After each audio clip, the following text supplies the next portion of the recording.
warahmatullahi wabarakatuh.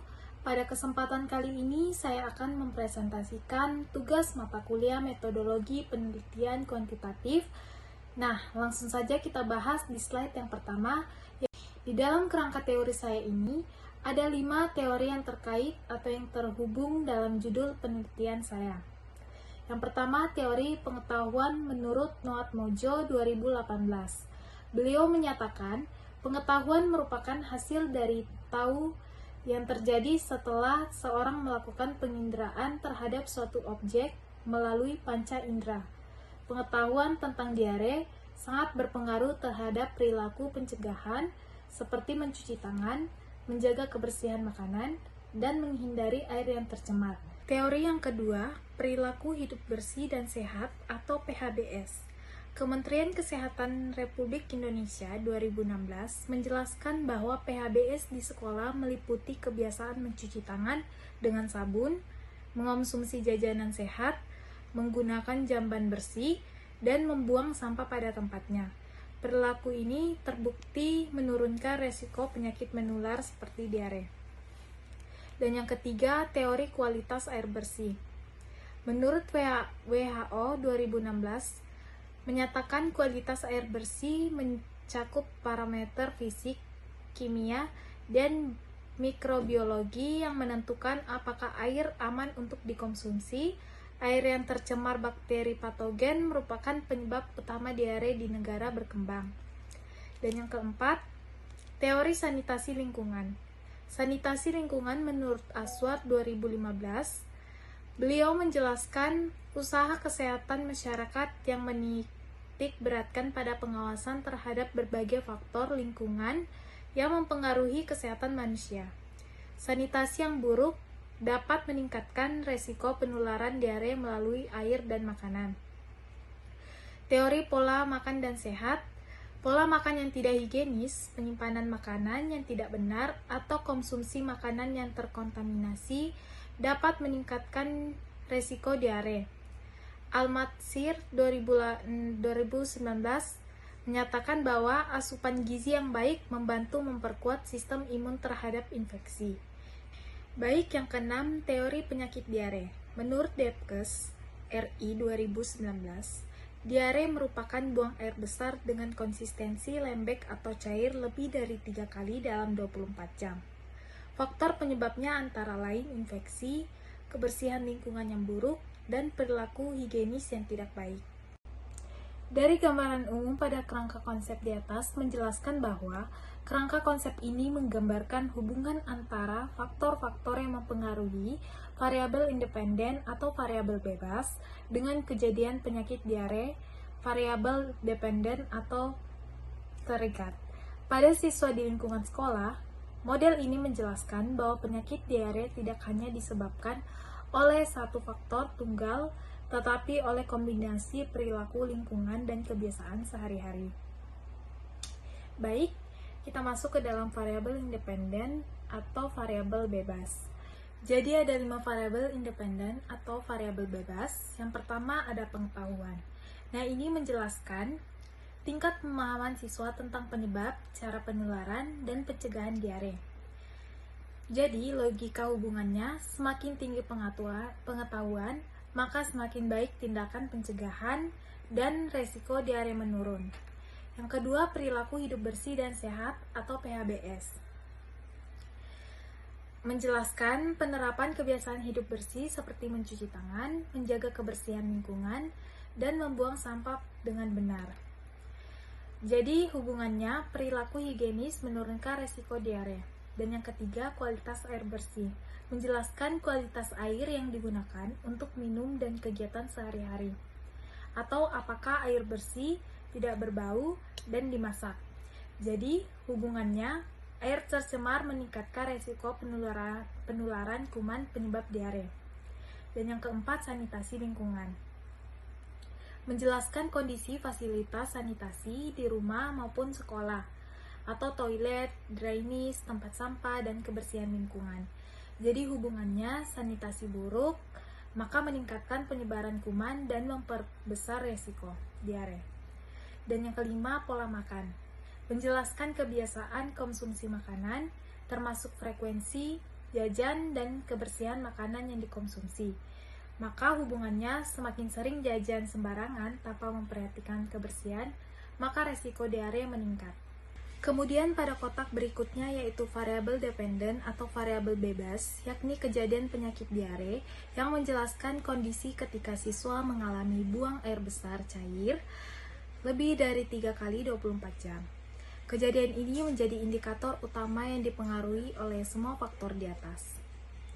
Untuk kotak yang terakhir, siswa SMPN 4 Samarinda menunjukkan kelompok sasaran penelitian.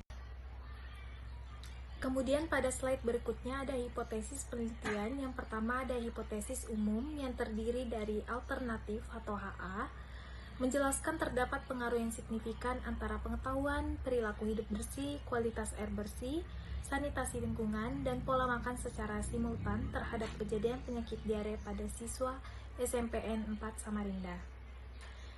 Yang berikutnya 0 atau HO menjelaskan tidak terdapat pengaruh yang signifikan antara pengetahuan, perilaku hidup bersih, kualitas air bersih, sanitasi lingkungan, dan pola makan secara simultan terhadap kejadian penyakit diare pada siswa SMPN 4 Samarinda. Selanjutnya ada hipotesis parsial.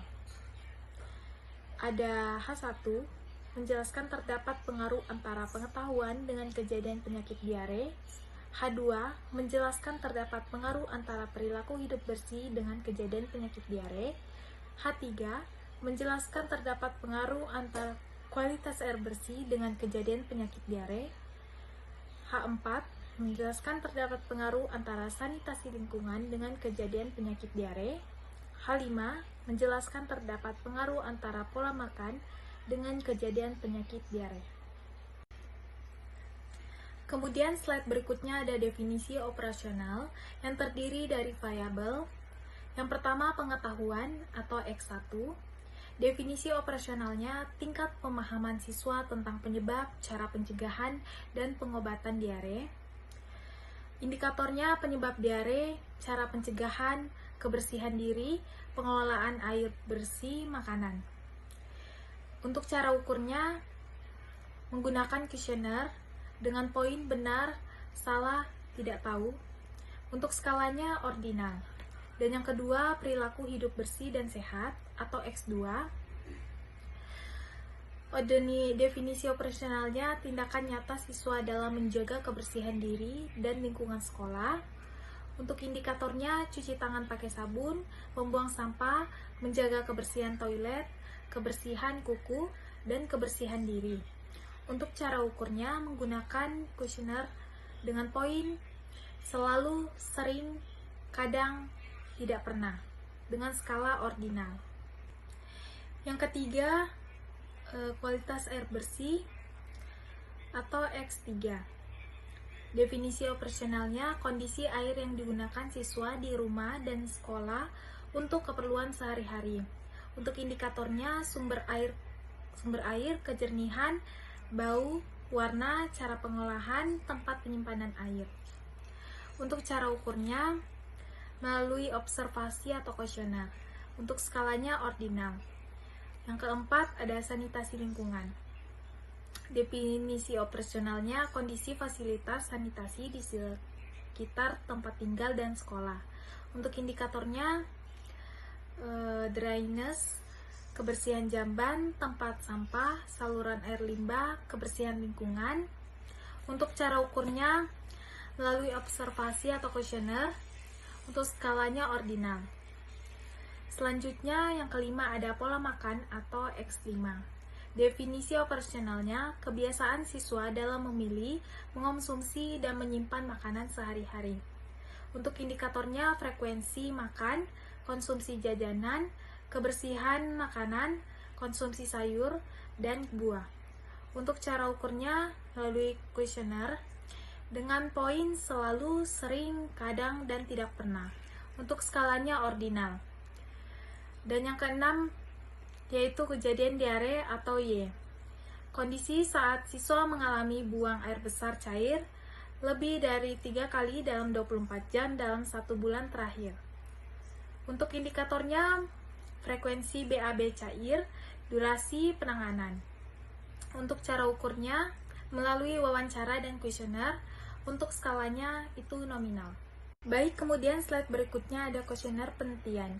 Jadi kuesioner penelitian ini merupakan instrumen utama. Penelitian ini menggunakan kuesioner tertutup, yang artinya setiap pertanyaan sudah memiliki pilihan jawaban tertentu. Kuesioner ini terdiri dari beberapa bagian, seperti bagian pertama berisi identitas responden, seperti nama, inisial, usia, jenis kelamin, dan kelas. Dan yang bagian kedua berisi pertanyaan tentang pengetahuan, misalnya apakah siswa tahu bahwa air mentah bisa menyebabkan diare. Dan bagian ketiga mengukur perilaku hidup bersih seperti kebiasaan mencuci tangan atau membuang sampah pada tempatnya. Dan bagian keempat dan kelima mengukur kualitas air dan sanitasi lingkungan untuk melihat kondisi kebersihan air dan fasilitas di sekitar siswa. Bagian keenam menilai pola makan seperti frekuensi, sarapan, dan kebiasaan jajan di luar sekolah. Dan bagian terakhir menanyakan tentang riwayat kejadian diare, apakah siswa pernah mengalami diare dalam sebulan terakhir. Jadi, kuesioner ini nantinya akan diuji validitas dan reliabilitas sebelum disebarkan kepada responden agar hasil penelitian benar-benar akurat dan dapat dipercaya. Sekian presentasi dari tugas metodologi penelitian kuantitatif yang dapat saya sampaikan. Mohon maaf jika ada kesalahan kata maupun kekurangan yang saya sampaikan. Sekian dan terima kasih banyak.